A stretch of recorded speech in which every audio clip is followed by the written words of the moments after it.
mặt trong cuộc thi hôm nay là 4 gương mặt xuất sắc nhất của tháng đầu tiên Olympia năm thứ 19. Cấn Thái Hoàng, chàng trai màu nước mắt đến từ trường Trung học phổ thông Thạch Thất Hà Nội, nhất tuần 1 với 290 điểm. Bùi Hậu Giang, cô gái hay cười đến từ trường Trung học phổ thông chuyên Lê Quý Đôn Đà Nẵng, nhất tuần 2 với số điểm 330. Người sở hữu số điểm cao nhất cho đến thời điểm này của Olympia năm thứ 19 là Nguyễn Hoàng Minh, trường Trung học phổ thông Trần Phú Hoàn Kiếm Hà Nội, nhất tuần 3. Và gương mặt cuối cùng, người có số điểm nhì tuần cao nhất là Nguyễn Hoàng Ngọc Hà, học sinh trường Trung học phổ thông chuyên Nguyễn Chí Thanh Đắk Nông. Tấm vé đầu tiên bước vào cuộc thi quý 1 đường lên đỉnh Olympia năm thứ 19 sẽ thuộc về ai? Xin mời quý vị cùng theo dõi. Xin nồng nhiệt chào đón quý vị khán giả đã đến với chương trình đường lên đỉnh Olympia năm thứ 19, cuộc thi tháng đầu tiên của quý 1. Vâng, quý vị khán giả thân mến, ngày hôm nay chúng ta sẽ được gặp lại 4 thí sinh đã tạo được ấn tượng sâu sắc với quý vị khán giả trong những tuần vừa qua, và hãy cùng chúc cho họ ngày hôm nay sẽ có một phong độ thi đấu thật tốt và luôn may mắn. Ngay bây giờ hãy cùng dành cho họ một tràng vỗ tay thật nồng nhiệt để thể hiện tình cảm của các bạn đi ạ. Ở vị trí số 1, hãy cùng chào đón bạn Cấn Thái Hoàng đến từ trường Trung học phổ thông Thạch Thất Hà Nội.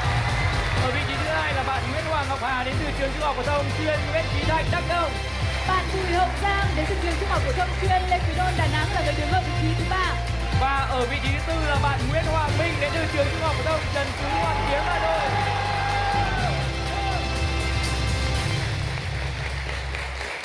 Đến với cuộc thi tháng ngày hôm nay, chúng tôi xin được trân trọng giới thiệu sự có mặt của đại diện ban cố vấn của chương trình, nhà giáo Trần Trọng Hà, nguyên chuyên viên cao cấp Bộ Giáo dục và Đào tạo, cố vấn môn địa lý.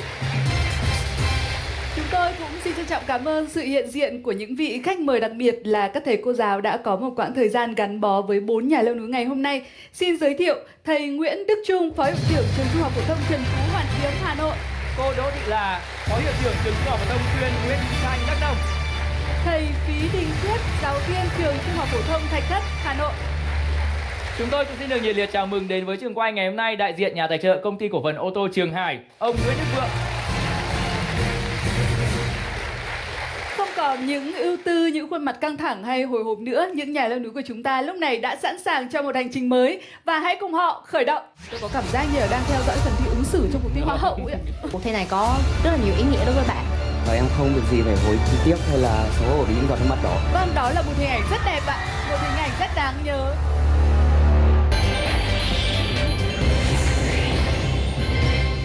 Con đường phía trước đã mở rộng, các thí sinh hãy sẵn sàng khởi động.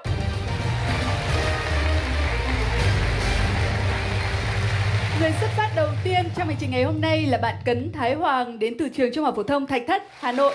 Rất vui được gặp lại bạn. Dạ vâng, trước tiên thì cho em gửi tới chị Diệp Chi, anh Ngọc Huy, các quý vị đại biểu trong trường quay cũng như các quý vị đại biểu đang theo dõi qua màn hình nhỏ một lời chào trân trọng nhất ạ. Và hôm nay thì mắt bạn Thái Hoàng có vẻ không đỏ lắm nhỉ? Vâng, hôm trước thì hơi đỏ một chút thôi chứ. Các bạn của bạn thì có nhắc lại cái lần khóc nhè trên truyền hình của Thái Hoàng trong cuộc thi tuần không ạ? Dạ, thưa chị, em nghĩ đó là những giọt nước mắt hạnh phúc của em và em không việc gì phải hối tiếc hay là xấu hổ vì những giọt nước mắt đó. Vâng, đó là một hình ảnh rất đẹp ạ, một hình ảnh rất đáng nhớ trong cuộc thi tuần mà bạn Thái Hoàng đã tham gia. Và đã có thay đổi gì xảy ra với bạn sau khi mà bạn giành được chiến thắng trong cuộc thi tuần? Thưa chị là chắc chắn rằng mỗi thí sinh sau khi trở về từ cuộc thi đường lên đỉnh Olympia sẽ nhận được sự quan tâm và em nghĩ rằng là chúng ta cũng không nên quá đề cao cái sự nổi tiếng đó. Chúng ta cần phải chứng minh. Vâng, tôi có cảm giác như là đang theo dõi phần thi ứng xử trong cuộc thi Hoa hậu ấy ạ. Trả lời đâu ra đấy bài bản. Vâng, chúc bạn sẽ có thể đạt được thành tích thật cao trong cuộc thi ngày hôm nay. Đầu tiên là phần thi khởi động này, bạn sẵn sàng chưa? Dạ, có lẽ em vẫn sẽ cần những lần hít thật sâu. Vâng, 1, 2, 3 hít. Đã đủ sâu chưa ạ? Em đã sẵn. Yeah, chúng ta hãy cùng khởi động nhé. Sau đây sẽ là phần thi khởi động của bạn Cấn Thái Hoàng.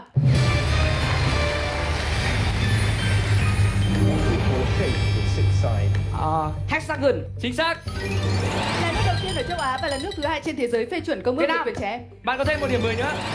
Công trình kiến trúc nổi tiếng nào ở Italia? Bạn có thêm 1 điểm 10 nữa. Theo lời bài hát Hai chị em của cố nhạc sĩ Hoàng Vân, quê hương của cô Ba Dũng Sĩ ở tỉnh nào thuộc Nam Bộ hiện nay? Thành phố Hồ Chí Minh. Là Trà Vinh mới đúng ạ. Trong bóng đá poker, 4. Bạn có thêm 1 điểm 10. Clo ẩm có tác dụng tẩy màu chủ yếu là do hoạt động của axit nào? HCl. Vâng, bạn có thêm 1 điểm 10. Tựa đề bài thơ nào trong trùm thơ thu của Nguyễn Khuyến có nghĩa là mùa thu làm thơ? Phải là Thu Vinh ạ.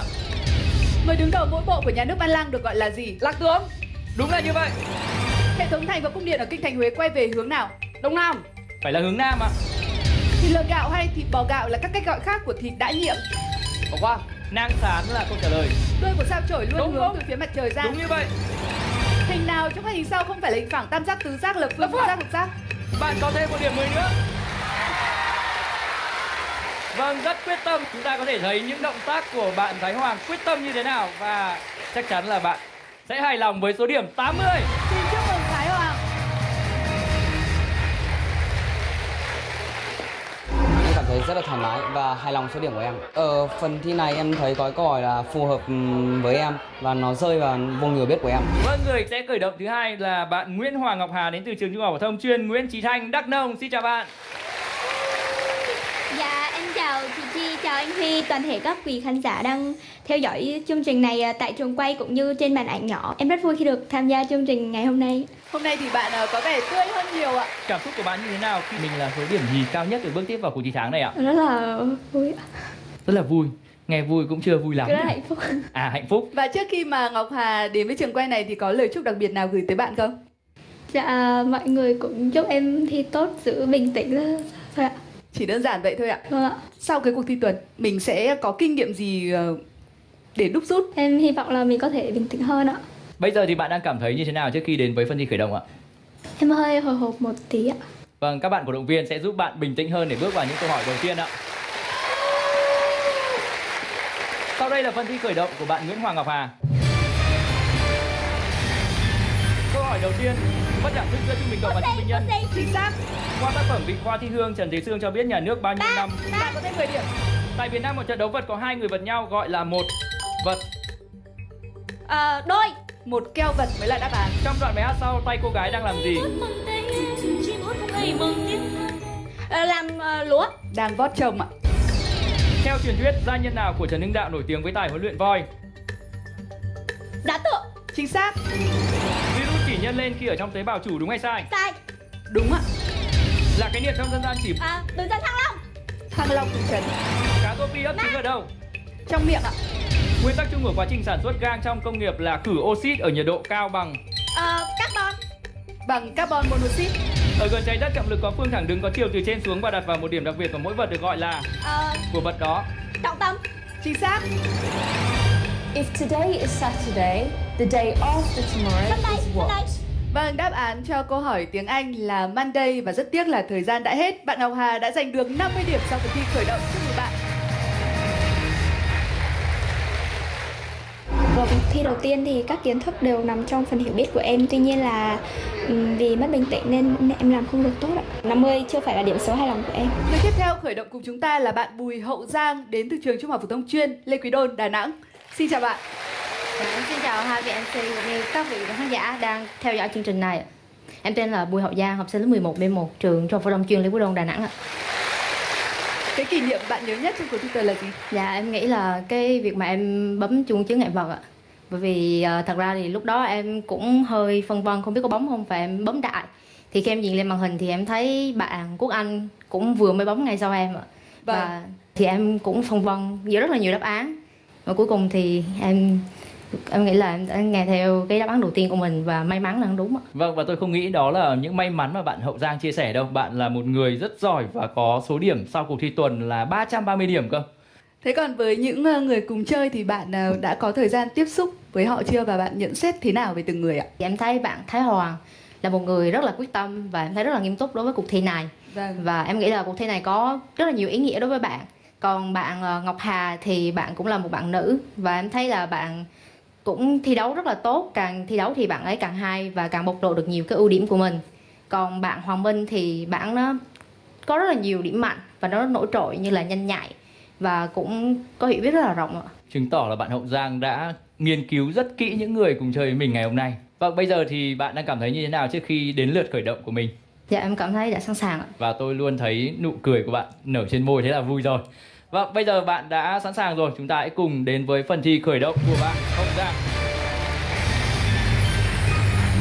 Trong bài thơ Hồng Trời, Nguyễn Khắc Hiếu bị trời đày xuống hạ giới vì tội gì? Bỏ. Ngông ạ. Phòng thí nghiệm ruồi là nơi nhà khoa học người Mỹ nào nghiên cứu và phát triển những nội dung quan trọng của di truyền học? ADN. Đáp án là Morgan. Trong các hợp chất HF, HI, HCl, HBr thì hợp chất nào có tính khử mạnh nhất? HI. Chính xác. Which part of your mouth helps you taste food? Không. Bạn có thêm một điểm 10 nữa. Lục địa nào là lục địa duy nhất trên trái đất hiện nay không có cư dân Nam chính Cực. thức? Chính xác. Natri carbonat hay Bicarbonate, natri Bạn có bicarbonate. thêm một điểm 10. nước nào khởi đầu cho cuộc cách mạng khoa học kỹ thuật lần thứ 2? Mỹ. Mỹ chính xác. Trong thi đấu xả đơn chỉ dành cho vận động viên, xả lệch chỉ dành cho vận động Nam viên. nữ. Chính xác. Lò phản ứng hạt nhân đầu tiên của Lâm nước ta Đồng. là Đà thành phố Lạt, Đà nào? Lạt. Và Đà Lạt ạ. Tốc sóng của TX Dạ. hơn của tia tử Chính ngoại xác. nhưng Bạn có thêm 10 điểm. nếu các số nguyên dương đã cho không có ước nguyên tố chung thì ước chung lớn nhất của chúng là bao nhiêu? Tích của hai số đó. Đáp án phải là 1 ạ. Polonaise là một trong những điệu nhảy Hy truyền thống Lạp. và cổ xưa nhất của quốc gia Nga. châu Âu nào? Là của Ba Lan, 10 chính xác ạ. Và như vậy, bạn Hậu Giang của chúng ta đã trải qua đầy đủ 12 câu hỏi, giành về cho mình 80 điểm sau phần thi khởi động. Chúc mừng bạn. Xong thi đầu tiên em cảm thấy rất là thoải mái và khá là hài lòng với kết quả của mình. Điểm số em là tốt hơn cuộc thi tuần và em thấy như vậy là đã tốt với mình rồi. Bây giờ chúng ta sẽ cùng gặp lại bạn Nguyễn Hoàng Minh đến từ trường Trung học phổ thông Trần Phú Hoàn Kiếm, Hà Nội. Lời đầu tiên em xin gửi lời chào tới chị Diệp Chi, anh Ngọc Huy cùng các quý thầy cô, các bạn có mặt trong trường quay S14 ngày hôm nay, cũng như các quý vị khán giả đang có mặt trước màn ảnh nhỏ. Vâng, cảm xúc của bạn như thế nào khi đến với cuộc thi tháng này ạ? Em cảm thấy hồi hộp hơn và lo lắng hơn một chút, nhưng cũng rất sung sướng khi đã giành được một số điểm rất cao ở trong cuộc thi tuần. Hồi hộp hơn và lo lắng hơn, trong khi những người còn lại thì lại cảm thấy thoải mái hơn. Bởi vì rằng trường Trung học phổ thông Trần Phú Hoàn Kiếm chưa bao giờ qua được cuộc thi tháng, cho nên là em mang cho mình một quyết tâm rất lớn là phải giành được và phải đi được vào cuộc thi quý và giành cầu truyền hình về. Vâng ạ, quyết tâm lớn. Nhưng hãy cố gắng thư giãn và thoải mái nhất có thể, bởi vì điều đó sẽ giúp cho bạn vượt qua các thử thách một cách dễ dàng hơn. Bạn Hoàng Minh có đánh giá đối thủ ở trong này và có lẽ là Hoàng Minh hãy tự nói đi ạ. Bạn Thái Hoàng là một ẩn số khá là nguy hiểm. Bạn Ngọc Hà thì là nhỏ nhưng có võ, bạn đã gây ra cho em một vài khó khăn trong cuộc thi tuần. Còn bạn Hậu Giang thì xuất sắc trong cuộc thi tuần. Vâng, còn một dòng nữa sao bạn không nói? Và cả ba bạn em thấy đều nói chuyện rất nhạt. Sau khi tung những người bạn của mình lên mây thì sau đó ngay lập tức là Dìm họ xuống luôn. vâng ạ. Những lời nói chuyện vừa rồi bạn đã cảm thấy thoải mái hơn chưa ạ? Đã Được rồi thấy ạ. bớt căng thẳng chưa? Em đã sẵn sàng ạ. Chúc bạn may mắn với phần thi đầu tiên này, khởi động. Em cảm ơn anh. Và ngay lúc này chúng ta sẽ cùng đến với phần thi khởi động của bạn Nguyễn Hoàng Minh. Câu hỏi đầu tiên. Kèo lũng lô là ranh giới giữa tỉnh Yên Bái và tỉnh Lai Châu. nào? Sơn La mới là đáp án. Khuê Văn Các ở Văn Miếu, Thăng Long, Hà Nội được xây dựng dưới triều Minh vua Mạng. nhà Nguyễn nào? Vua Gia Long, Siêu sao Cristiano Ronaldo đã thi đấu cho câu lạc bộ nào của Ý trong mùa giải Câu lạc bộ 2018? Juventus, Ngựa, thỏ, chuột loài nào có dạ dày đơn? Chuột. tất cả Điểm uốn là điểm phân cách giữa và của đồ thị hàm số. Hoa. giữa cung lồi và cung lõm. Kính thiên văn Newton là loại kính khúc xạ hay phản xạ? Khúc xạ. Phản xạ mới là đáp án. Robot đầu tiên được cấp quyền công dân có Sophia. tên là gì? Chính xác. Ước gì sông rộng một gang Bắc cầu để chàng sang chơi là từ còn thiếu Ốc trong nước. câu ca dao trên. Bắc cầu giải yếm ạ. Các loại nước tẩy rửa sơn móng tay thường có chứa dung môi nào? Acetone. Chính xác. Biểu tượng giải thưởng của liên hoan phim Cannes là gì? Máy hát. Là cây cọ vàng. What does letter A in APEC stand for? Asia. Bạn có thêm 10 điểm. Một hành khách ngồi trong toa tàu hát nhìn qua cửa sổ thấy toa tàu N bên cạnh và gạch lát sân ga đều chuyển động như Hát. nhau, hỏi tuần. Chính xác ạ. Bạn đã kịp ghi điểm ở những giây cuối cùng và giành về cho mình 40 điểm. Chúc mừng Hoàng Minh. Điểm số 40 của em hiện tại em chưa hài lòng cho lắm. Có lẽ là em đã hơi mất bình tĩnh một chút. Có một số câu em đã đọc qua nhưng mà em lại quên một cách đáng tiếc. Ví dụ như là câu văn. Như vậy là những điểm 10 đầu tiên đã được trao đến cho các bạn thí sinh và hy vọng là các bạn hài lòng với những số điểm này. Trước khi đến với phần thi vượt chướng ngại vật, chúng ta hãy cùng tổng kết những số điểm mà các bạn đang có. Bạn Hoàng Minh đang sở hữu 40 điểm. 50 là điểm số của Ngọc Hà Đang tạm dẫn đầu đoàn leo núi là bạn Thái Hoàng. và bạn Hậu Giang với cùng số điểm 80.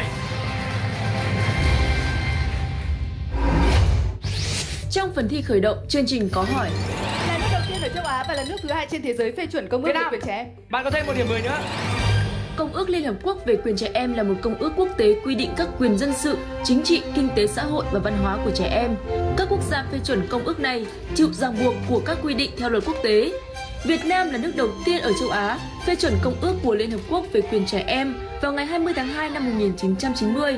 Điểm chính của công ước yêu cầu Các quốc gia thành viên phải bảo đảm cho trẻ em có đủ khả năng hình thành quan điểm riêng của mình, được quyền tự do phát biểu những quan điểm đó về mọi vấn đề tác động đến trẻ em, và những quan điểm của trẻ em phải được coi trọng một cách thích đáng, tương ứng với độ tuổi và mức độ trưởng thành của trẻ em.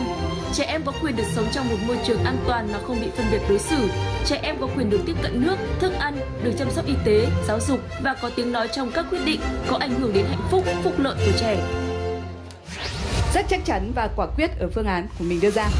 Vâng, và chúng tôi đã nhận thấy tín hiệu xin trả lời chướng ngại vật của không chỉ một mà tới 2 bạn thí sinh ạ. Những tiếng hò reo rất lớn đã. Xin chào mừng quý vị khán giả đã đến với phần thi vượt chướng ngại vật, và trước khi đến với các thử thách tiếp theo thì số điểm mà các nhà leo núi đang sở hữu lần lượt là 40, 80, 50 và 80. Vâng, và quý vị khán giả hãy cổ vũ cho các bạn thí sinh thật nhiệt tình để các bạn nhanh chóng tìm ra một từ chìa khóa gồm có 9 chữ cái để vượt qua chướng ngại vật này. Và sau đây là 4 từ hàng ngang gợi ý. Người đưa ra sự lựa chọn đầu tiên là bạn Thái Hoàng, mời bạn. Thưa chị, em xin chọn hàng ngang số 2. Hàng ngang thứ hai gồm có 8 chữ cái. Ngành công nghiệp nào chế biến ra kim loại?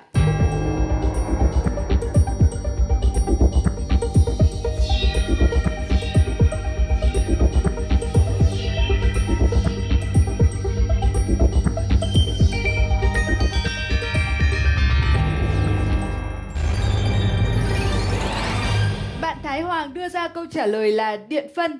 Phương án của bạn Ngọc Hà là điện hóa, và câu trả lời giống nhau của bạn Hậu Giang và Hoàng Minh là luyện kim. Xin chúc mừng Hậu Giang và Hoàng Minh đã đưa ra câu trả lời chính xác. Và bây giờ chúng ta sẽ đến với góc hình ảnh đầu tiên của chướng ngại vật. Xin mời Ngọc Hà. Bạn lựa chọn hàng ngang số mấy ạ? Số 4 ạ. Vâng, hàng ngang thứ tư gồm có 6 chữ cái. Tỉnh nào thuộc Đông Bắc Việt Nam được coi là vùng đất tổ, cội nguồn của Việt Nam?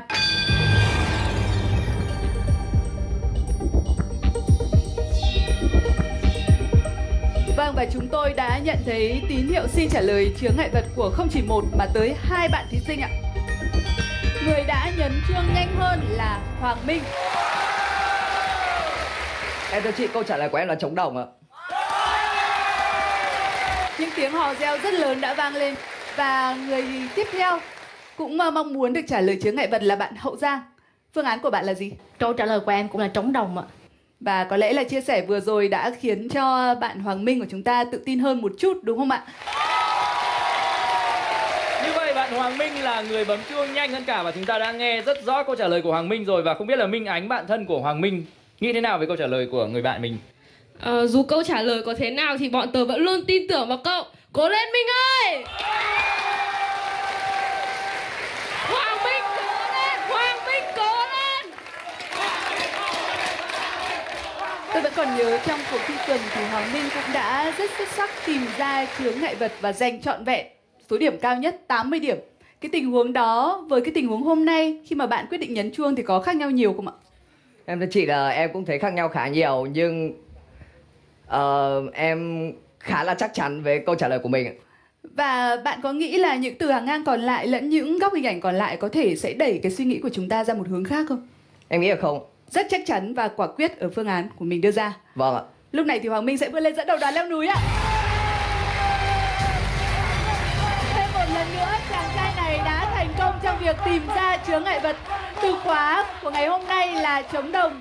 Trống đồng là một loại nhạc cụ phổ biến tại các nước châu Á, xuất hiện từ thời kỳ đồ đồng. Và trống đồng không chỉ là một loại nhạc khí mà còn mang ý nghĩa biểu trưng cho quyền lực, xuất hiện trong rất nhiều những lễ hội, nghi lễ tôn giáo hay những trận chiến. Chúng ta cũng nhìn thấy một từ hàng ngang là Phú Thọ, và tại Thanh Sơn, Phú Thọ hiện nay vẫn còn có ngày hội trống đồng của người Mường. Hình ảnh của chướng ngại vật ngày hôm nay chính là họa tiết trên chiếc trống đồng Hoàng Hạ, một trong những chiếc trống đồng Đông Sơn rất nổi tiếng, được coi là bảo vật quốc gia. Vâng, như vậy là không khí trường quay đang sôi động hơn bao giờ hết khi bạn Hoàng Minh đã đưa cả 4 thí sinh cùng vượt qua chướng ngại vật ngày hôm nay. Và bây giờ trước khi đến với phần thi tăng tốc, chúng ta hãy cùng xem 4 bạn đang sở hữu những số điểm như thế nào. 50 là điểm số của Ngọc Hà, sở hữu số điểm 80 là Thái Hoàng, 90 là điểm số của Hậu Giang, và tạm biệt dẫn đầu với 110 điểm là Hoàng Minh. Em cảm thấy nhẹ nhàng hơn sau khi đã giải được chướng ngại vật. Em có nghĩ tới chướng ngại vật nhưng mà em đã không không đếm số chữ cái nên đã bỏ qua cái suy nghĩ của em. Rất là tiếc ạ. Em cảm thấy hơi chậm và em cũng hơi tiếc ạ, bởi vì ngay từ cái hình nó mở ra thì em đã nghĩ đến chướng ngại vật là trống đồng. Rồi lúc đó em chưa có đủ can đảm để bấm ạ. Nên em đã chờ thêm một vài cái gợi ý để chắc chắn. Và sau khi em thấy bọn mình bấm thì em cũng khá là tiếc ạ. Và em nghĩ rằng là em đã thiếu một phần may mắn trong phần thi đó. Vâng, một điều hy hữu đã xảy ra ở ngay câu hỏi đầu tiên ở phần thi tăng tốc. Điều này rất hiếm khi xảy ra trong phần thi tăng tốc đúng không ạ? Vâng, chỉ cần một chút sơ sẩy nho nhỏ thôi cũng có thể để lại những tiếc nuối rất lớn.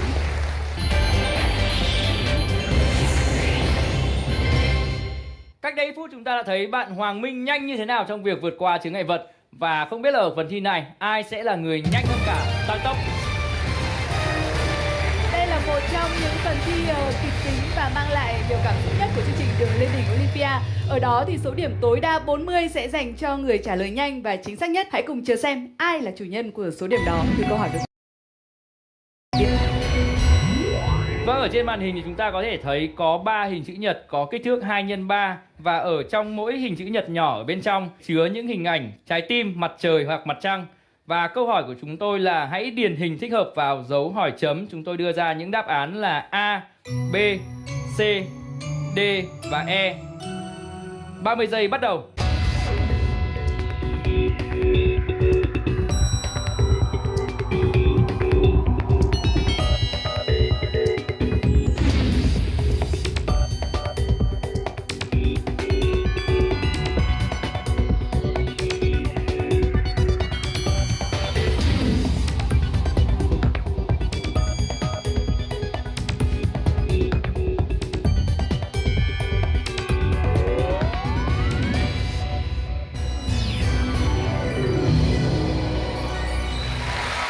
Vâng, chỉ mất 0 giây 29 thì bạn Thái Hoàng và bạn Hoàng Minh đều đưa ra câu trả lời là B. Bạn Ngọc Hà có câu trả lời là C và B cũng là đáp án của bạn Hậu Giang. Bạn Thái Hoàng và Hoàng Minh đã có chung một cái số giây như nhau. Điều này rất hiếm khi xảy ra trong phần thi tăng tốc đúng không ạ? Vâng, đúng rồi. Và đáp án chính xác đó chính là B. Xin chúc mừng Thái Hoàng và Hoàng Minh đã có thêm 40 điểm. Bạn Hậu Giang có thêm 30 điểm.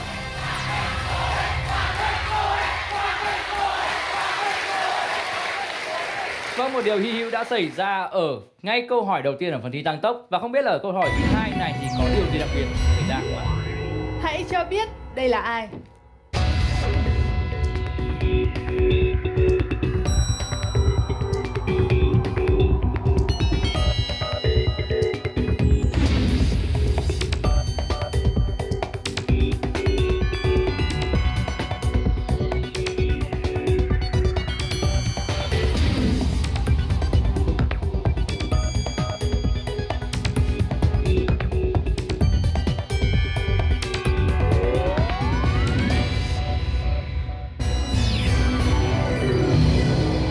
Vâng, như vậy là chúng ta được chúc mừng bạn Hậu Giang đã có thêm 40 điểm, bạn Ngọc Hà có thêm 30 điểm, bạn Hoàng Minh có thêm 20 điểm và rất tiếc là bạn Thái Hoàng đánh là Tô Ngọc Văn.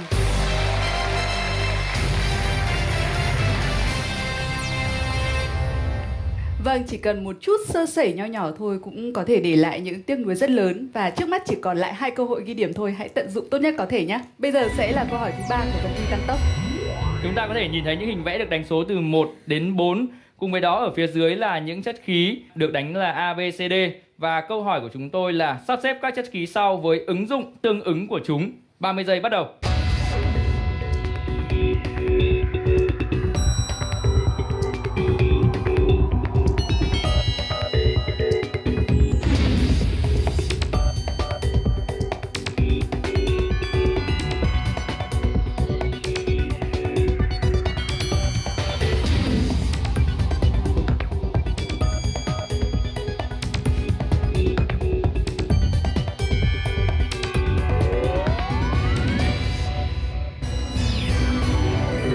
Người trả lời nhanh nhất là bạn Hoàng Minh, bạn chọn DCAB. Hậu Giang cũng có chung câu trả lời và đó cũng là câu trả lời của Thái Hoàng và Ngọc Hà. Vâng, cả 4 thí sinh đều có chung một đáp án và không biết là đáp án này có chính xác hay không. Chúng ta hãy cùng kiểm tra đáp án ngay bây giờ.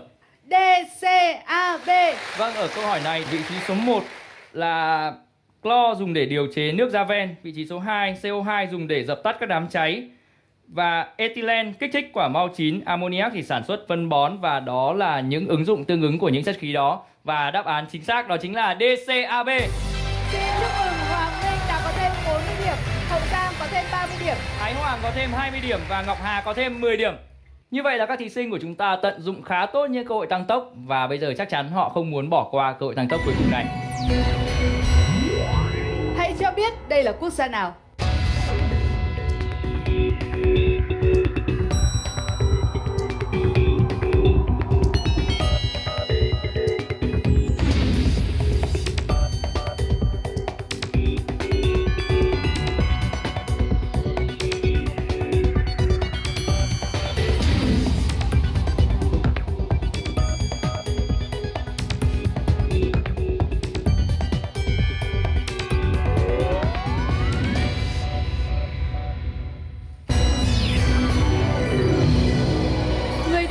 Trả lời nhanh nhất là bạn Hậu Giang và bạn lựa chọn phương án là Thổ Nhĩ Kỳ.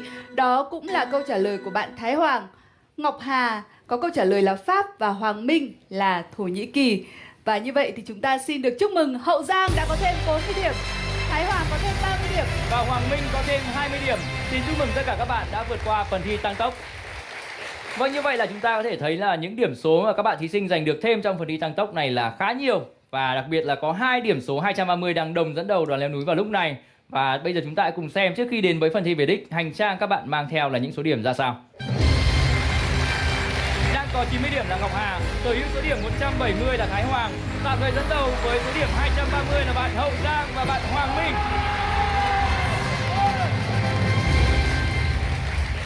Trong phần thi tăng tốc này thì em làm không được tốt ạ. Em thấy Hậu Giang là một đối thủ khá là nặng ký trong phần thi này. Và như vậy thì em sẽ phải cố gắng thật nhiều trong phần thi về đích để có thể giành được vòng nguyệt quế. Ở phần thi này thì em nghĩ là bạn Hà vẫn có vẻ là vẫn đưa cảm xúc của mình nhiều vào quá nên là vẫn hơi hấp tấp. Còn bạn Hoàng cũng như vậy, bạn Hoàng chỉ thiếu có một chút ở câu hỏi số 2. Bạn Minh thì vẫn rất là nhanh như vòng tuần. Olympia là nơi mà có rất nhiều cuộc lượt kèo và em nghĩ rằng cơ hội của em vẫn còn phía trước. Em nghĩ đây là một lời thách thức đối với em. Và chúng ta đã có một happy ending ạ. Nhưng áp lực trong cuộc thi tháng. Giang ơi, bố mẹ rất yêu con. Cố gắng lên, lật kèo em nhé. Ôi. Xin chào mừng quý vị và các bạn đã quay trở lại với chương trình Đường lên đỉnh Olympia. Chúng ta đang theo dõi cuộc thi tháng đầu tiên của quý 1. Hiện tại là phần thi về đích đang sắp sửa bắt đầu và điểm số những nhà leo núi hiện đang sở hữu là 170, 90, 230 và 230. Và người đầu tiên đến với phần thi này là bạn Thái Hoàng, và tôi đang được ngồi cạnh bạn Thái Linh là anh trai ruột của bạn Thái Hoàng. Và bây giờ một lời chúc trước khi bạn đến với phần thi rất quan trọng này, phần thi về đích. Hoàng ơi, em luôn là niềm tự hào trong anh và mọi người. Với anh, em luôn luôn là số 1. Hey. Anh khuyên em nên chơi theo chiến thuật số 5 và luôn luôn nhớ chiến thuật số 2 mà anh em mình đã bàn. Hãy cố gắng lên, lật kèo em nhé.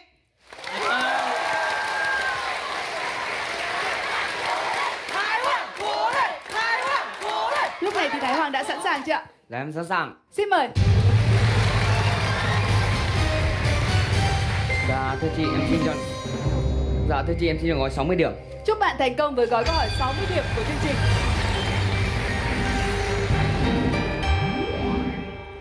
Vùng đất ở tỉnh thành nào được miêu tả như sau? Nhiều nhất là đước mọc san sát đến tận mũi đất cuối cùng, thẳng đuột như hàng hà sa số cây dù xanh cắm trên bãi, nhà cửa dựng dọc theo những bờ kênh dưới những hàng đước xanh rì. Thưa chị, câu trả lời của em là Cà Mau.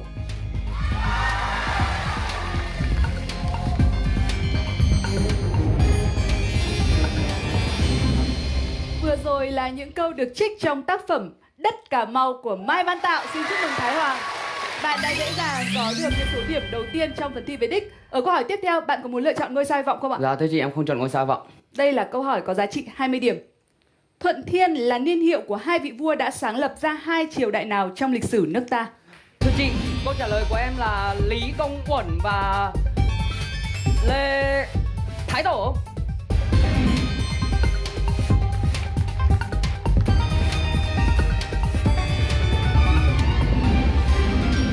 Xin mời các bạn thí sinh còn lại. Hoàng Minh, mời bạn.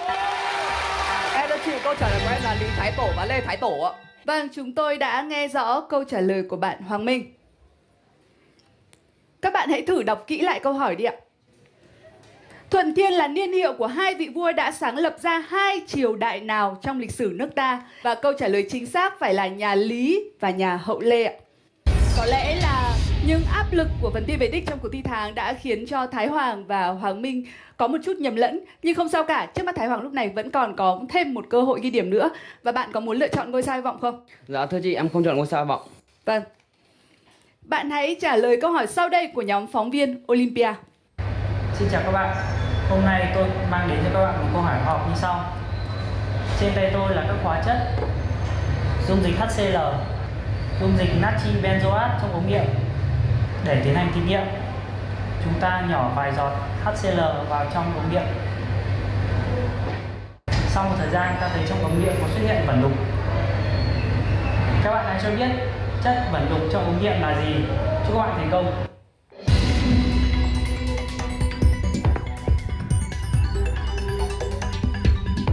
C6H5Cl.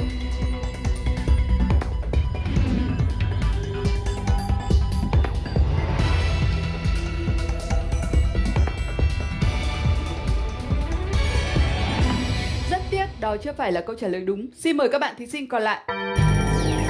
Mời Ngọc Hà. Anh thưa chị, đáp án của em là NaCl.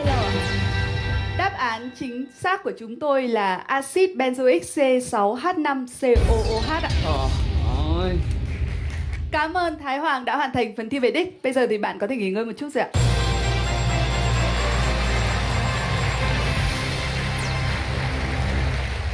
Người tiếp theo sẽ trải qua phần thi về đích là bạn Ngọc Hà. Xin mời bạn. Em nhận bài 80 điểm. 80 điểm ạ. Vâng, chúc bạn thành công với gói câu hỏi có số điểm cao nhất của chương trình. Nước ta chính thức mang quốc hiệu Đại Nam từ thời vua nào của nhà Nguyễn? Đáp án của em là vua Gia Long ạ.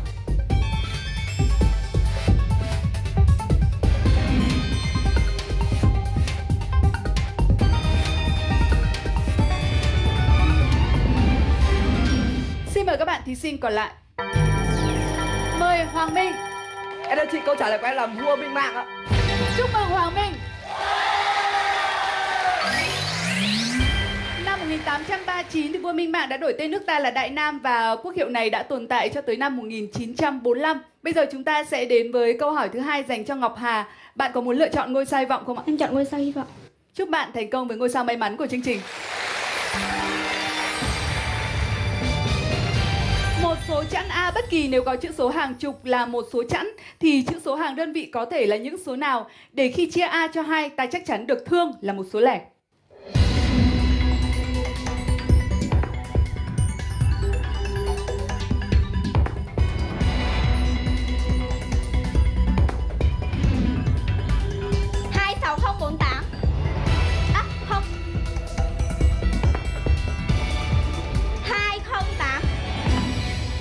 Rất tiếc đó chưa phải là câu trả lời đúng. Xin mời các bạn thí sinh còn lại.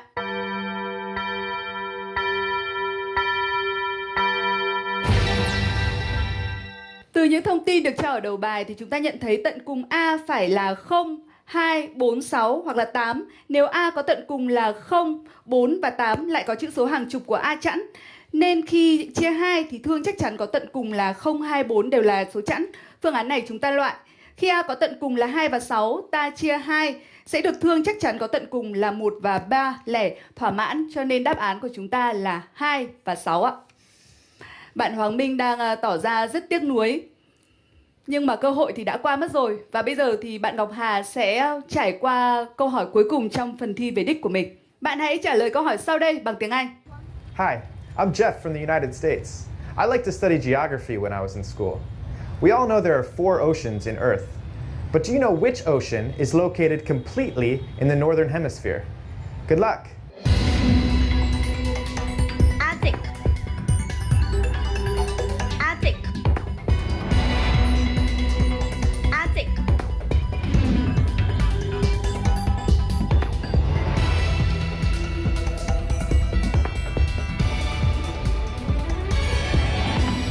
Bạn hiểu câu hỏi tiếng Anh thế nào mà lại đưa ra phương án như vậy ạ? Em chỉ hiểu là Đại dương nào nằm hẳn về một phía? Phía nào bạn có nghe rõ không? Phía Bắc ạ. Vâng, nằm hẳn trên bán cầu Bắc và đó chính là Bắc băng dương Arctic Ocean. Xin chúc mừng Ngọc Hà. Bây giờ thì bạn có thể quay trở về vị trí rồi ạ.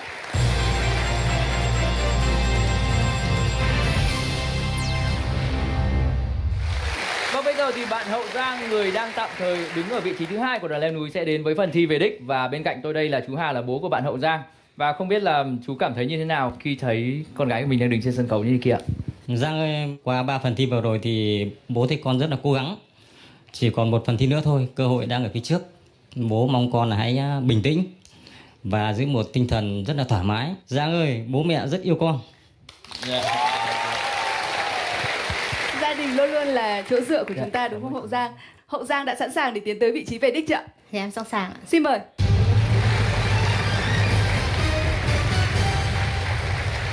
Em xin lựa chọn gói câu hỏi 60 điểm ạ. Chúc bạn thành công với gói câu hỏi 60 điểm của chương trình. Hãy cho biết sự hoạt động của máy nén thủy lực chủ yếu dựa vào nguyên lý nào?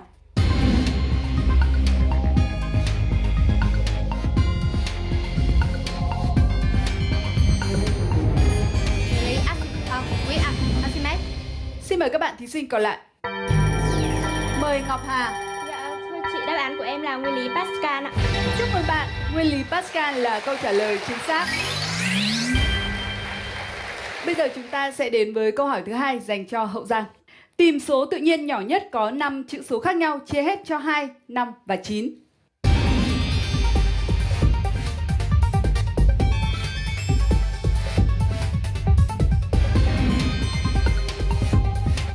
Một không hai sáu không ạ. Rất tiếc đó chưa phải là câu trả lời đúng. Xin mời các bạn thí sinh còn lại. Mời Thái Hoàng. Mời bạn. Chị, câu trả lời của em là 10.170.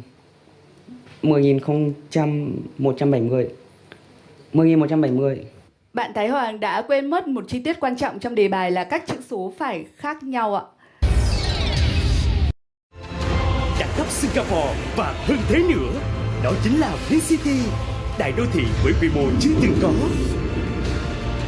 Hơn cả một nơi ở, đó chính là chốn an cư hoàn hảo cho nhiều thế hệ. Hơn cả một lựa chọn, đó chính là nơi sức sống ngập tràn với vô vàn tiện ích. Hơn cả một giấc mơ, đó chính là cuộc sống đủ đầy ngay trong tầm tay bạn. V-City, đại đô thị đẳng cấp Singapore và hơn thế nữa. Cái số tự nhiên nhỏ nhất chúng ta cần tìm thì phải đạt được các điều kiện như sau. Số cuối phải là số 0, tổng 4 số còn lại phải chia hết cho 9 và chúng ta ưu tiên các số 1, 2. Do các số không trùng nhau nên ta có thể loại đi các phương án là 1233, 1242, 1251, từ đó suy ra đáp án là 12690. Bây giờ thì chúng ta sẽ đến với câu hỏi cuối cùng dành cho Hậu Giang. Bạn có muốn lựa chọn ngôi sao hy vọng không? Dạ không ạ. Bạn hãy trả lời câu hỏi sau đây của nhóm phóng viên Olympia. Xin chào quý vị khán giả và các bạn học sinh. Ngày hôm nay tôi đang có mặt tại khu vực chân của một con đèo nổi tiếng nằm ở miền Trung của nước ta. Con đèo này nằm trên quốc lộ 1A, đoạn dãy Trường Sơn chạy ngang ra Biển Đông. Đèo dài 6 km, đỉnh cao khoảng 250 m. Đây là con đèo lịch sử đã đi vào ca dao huyền thoại. Lê Thánh Tông, Nguyễn Thiếp, Ngô Thì Nhậm, Nguyễn Du, Nguyễn Văn Siêu, Cao Bá Quát đã lưu dấu tại con đèo này và những tuyệt phẩm thơ cổ. Năm xưa, bà huyện Thanh Quan trên đường vào Phú Xuân khi dừng chân tại con đèo này đã tức cảnh sinh tình và sáng tác ra một bài thơ rất nổi tiếng còn lưu truyền cho mãi về sau này. Vậy tôi có một câu hỏi dành cho các bạn như sau. Các bạn hãy cho biết tên của con đèo mà chúng tôi đang muốn nhắc đến ở đây và nó là ranh giới tự nhiên giữa hai tỉnh nào của nước ta. Chúc các bạn thành công. Câu trả lời của em là đèo ngang, là ranh giới tự nhiên giữa tỉnh Quảng Bình và Quảng Trị.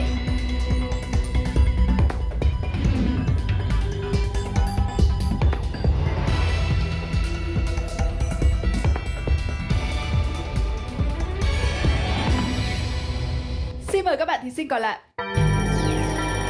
Người nhanh hơn cả là Hoàng Minh, mời bạn. Em thưa chị, câu trả lời của em là đèo ngang và là ranh giới giữa hai tỉnh Hà Tĩnh và Quảng Bình ạ. Đó mới là câu trả lời chính xác ạ. Chúc mừng Hoàng Minh. Hậu Giang Giang đã đưa ra đúng phương án trả lời là đèo ngang, nhưng bạn đã nhầm lẫn một chút về ranh giới của hai tỉnh. Nhưng dù sao cũng cảm ơn Hậu Giang đã hoàn thành phần thi về đích. Bây giờ thì bạn có thể nghỉ ngơi một chút rồi ạ.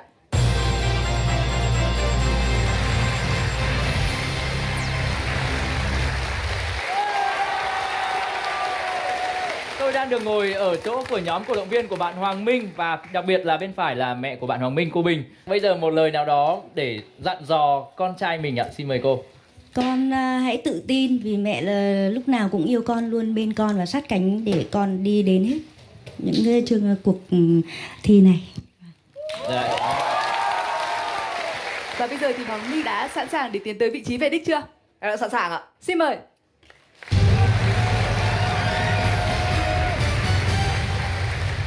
Vâng, vẫn chăm lo cho chim cánh cụt và ngôi sao hy vọng. Không sao ạ. Vâng, Hoàng Minh sẽ lựa chọn gói câu hỏi bao nhiêu điểm cho phần thi này? Em sẽ cho em toán, em chọn gói 40 điểm. Chúc bạn thành công với gói câu hỏi 40 điểm của chương trình. Đây là những câu thơ viết về nghề gì? Quay một trận nước tu ừng ực, hai vai trần bóng nhẫy mồ hôi.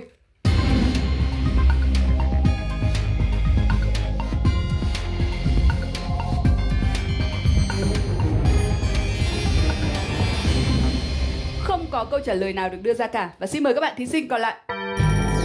Mời Hậu Giang. Câu trả lời của em là thợ rèn ạ.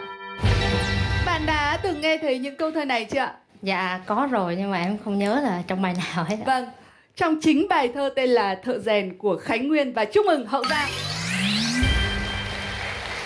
Ở câu hỏi tiếp theo thì Hoàng Minh có muốn thử sức một chút với ngôi sao hy vọng không ạ? Dạ không ạ. Đây là câu hỏi có giá trị 10 điểm. Thận, ngoài chức năng hình thành nước tiểu còn có chức năng gì nữa? Bài tiết ạ.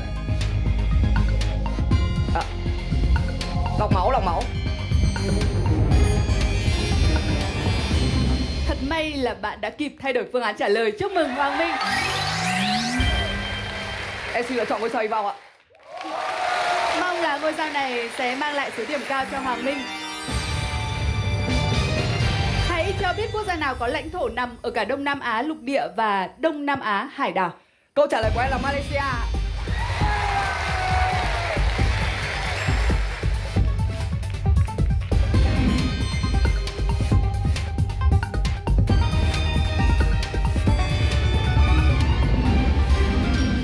Thực ra ở câu hỏi này thì trả lời sai cũng không sao cả, nhưng trả lời đúng thì sẽ trọn vẹn hơn và chúng ta đã có một happy ending ạ.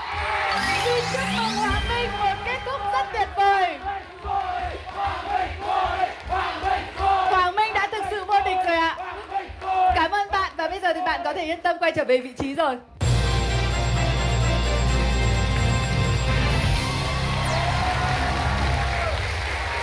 Vâng, như vậy chúng ta vừa trải qua một cuộc thi với rất nhiều những cung bậc cảm xúc khác nhau, và những cung bậc cảm xúc đó được tạo nên từ những sự cố gắng, những sự tự tin của các bạn thí sinh trên sân khấu và cả những điểm số nữa. Bây giờ chúng ta hãy cùng xem điểm số mà các bạn giành được sau chương trình ngày hôm nay là như thế nào. Bạn Cấn Thái Hoàng đến từ trường Trung học phổ thông Thạch Thất Hà Nội giành được 170 điểm.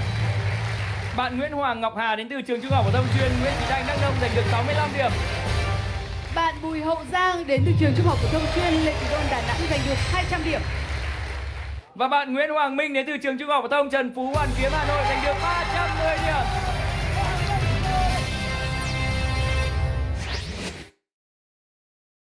Thi đấu với một tinh thần quyết tâm. Rất quyết tâm ạ. Một cú lội ngược dòng thật ngoạn mục. Em chỉ trả lời đại thôi. Thí sinh của chúng ta đã rất là băn khoăn. Thoải mái và trải nghiệm càng nhiều càng tốt con. Câu trả lời của em là rất tiếc đó chưa phải là câu trả lời chính xác. Vòng nguyệt quế ngày hôm nay đã thuộc về bạn. Lúc này thì trường quay ngập tràn những âm thanh cổ vũ thể hiện cái sự vui mừng của các cổ động viên đến từ trường Trung học phổ thông Trần Phú Hoàn Kiếm Hà Nội. Chắc chắn chúng ta sẽ được gặp lại chú chim cánh cụt lẫn ngôi sao hy vọng màu tím của bạn Hoàng Minh trong cuộc thi quý đầu tiên của chương trình Đường lên đỉnh Olympia năm thứ 19. Đây là thời điểm để bạn đón nhận chiếc vòng nguyệt quế của chương trình. Phần thưởng cũng sẽ được trao tặng cho các bạn Thái Hoàng, Ngọc Hà và Hậu Giang với những nỗ lực mà các bạn đã thể hiện trong chương trình ngày hôm nay. Chúng tôi xin được trân trọng kính mời nhà giáo Trần Trọng Hà đại diện cho ban cố vấn và ông Nguyễn Đức Vượng đại diện cho nhà tài trợ sẽ lên trao vòng nguyệt quế và phần thưởng cho các bạn.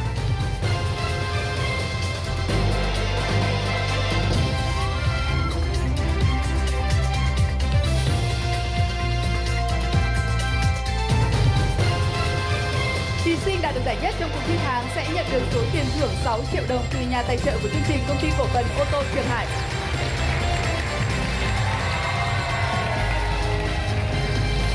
Vâng, xin được cảm ơn nhà giáo Trần Trọng Hà và ông Nguyễn Đức Vượng ạ.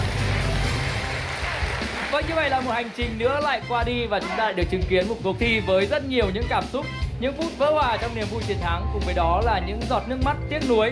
Tuy nhiên, những người đến đây, các bạn đều đã là những người chiến thắng rồi trong lòng thầy cô, bạn bè và người thân của mình. Còn đối với Hoàng Minh, tôi muốn nhắn gửi cho Hoàng Minh một điều, đó chính là hãy ở nhà và tập thêm thật nhiều động tác ăn mừng nữa để chúng ta có thể làm được nhiều động tác ăn mừng trong phần thi quý, được không ạ? Trước khi bắt đầu cuộc chơi thì bạn Hoàng Minh có chia sẻ là bạn rất lo lắng bởi vì Trần Phú thì chưa bao giờ lọt qua được vòng thi tháng, nhưng ngày hôm nay thì có thể nói là bạn Hoàng Minh của chúng ta đã làm nên lịch sử, đúng không ạ? Khi lần đầu tiên đưa trường Trung học phổ thông Trần Phú lọt vào cuộc thi quý của chương trình Đường lên đỉnh Olympia, và chúc bạn sẽ gặp thật nhiều thành công trong cuộc thi quan trọng đó. Cảm ơn quý vị khán giả xem truyền hình đã luôn yêu quý và ủng hộ cho những nhà leo núi của chúng tôi. Xin được phép nói lời chào tạm biệt và hẹn gặp lại.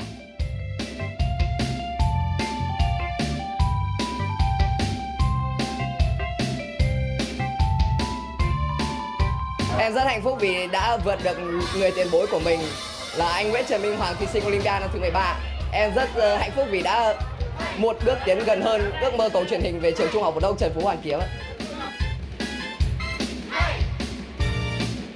Lúc này thì em chỉ muốn gửi lời cảm ơn tới các quý thầy cô, bạn bè và gia đình đã luôn giúp đỡ và ủng hộ em trong suốt thời gian qua. Và em chỉ muốn nói một câu rằng là em mong các thế hệ tiếp theo trường Trung học phổ thông Thạch Thất hãy cố gắng bước tiếp và hãy giúp em viết tiếp giấc mơ còn đang dang dở này. Một ngày nào đó câu truyền hình sẽ đến trường Trung học phổ thông Thạch Thất ạ. Em rất vui khi được tham gia chương trình này và em hy vọng là bạn Hoàng Minh có thể giành cầu truyền hình của chương trình Đường lên đỉnh Olympia năm thứ 19 ạ. Em rất là chúc mừng bạn Hoàng Minh, thấy chiến thắng là bạn rất là xứng đáng. Em thì có hơi tiếc nhưng mà em đã nói cái đầu là em đến đây là để giao lưu học hỏi, và đối với em đến được đây đã là rất là vui, là một thành công rất lớn rồi.